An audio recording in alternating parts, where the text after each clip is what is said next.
informal as I can be, fun and joke aside, I want to really thank Jaja Foundation and American Friends of Jamaica, along with the Jacoby team, as well as our local partners, Dr. Wong, Dr. Hosang, Dr. Fu, and the other members, Dr. Bennett, who were instrumental in arranging this.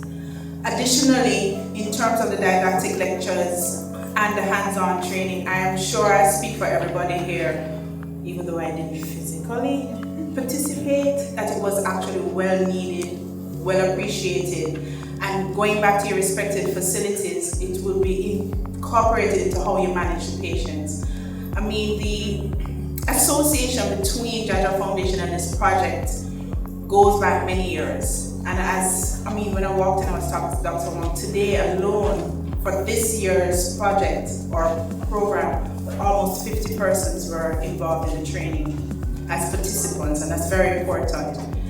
Over the past 16 years, in excess of almost 600 persons have been trained.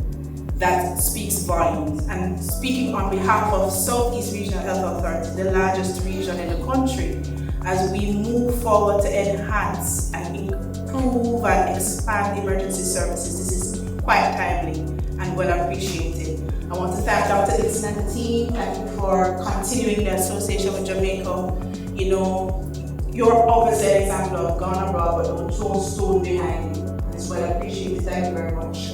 Thank you for incorporating and engaging Jacoby and their team to come on board as well. You know, on behalf of not only my health region and Dr. Chambers as my boss, as our regional technical director, I think I speak on behalf of all the health regions, as well as the Ministry of Health. Thank you so much.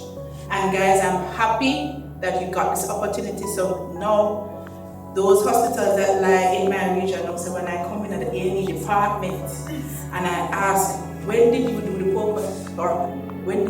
And they're like, oh, Dr. Walker, what do you mean? I said, I was there, I saw you.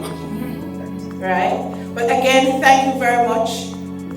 You know, this continues to move from strength to strength. I hope we have a bigger group. I'm sorry I missed the ONG guys, but it's probably a blessing in disguise because ONG guys know that that's near and dear to me based on my background. And I'm hoping we can expand it to more pediatricians soon. Absolutely, absolutely. Thank you very much, right? So with all further ado, thank you very, very much, guys. I don't know if you have any parting comments. I think you've said it all, Dr. Walker. Thank you so much. Thank you. Take care, everybody.